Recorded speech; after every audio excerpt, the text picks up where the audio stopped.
In this video, I will show you how you can pair Bluetooth devices with your Samsung Galaxy A37 or the A57. Now to do that, over here I have these Bluetooth earbuds which I'll connect with our Samsung phone. Now to do that, first of all, just ensure that your Bluetooth device is fully charged. After that, on your Samsung phone, just go to Settings and tap on Connections. Under the Connection settings, just tap on Bluetooth and enable the toggle for Bluetooth from here.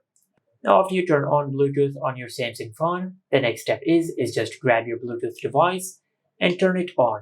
After you turn on your Bluetooth device, now just enter it into pairing mode.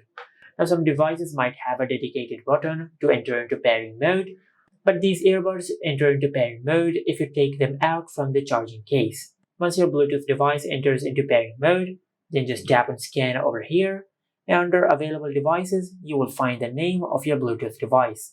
Now just tap on the name of your Bluetooth device and select Pair. Now after you do that, you will pair your Bluetooth device with your Samsung phone.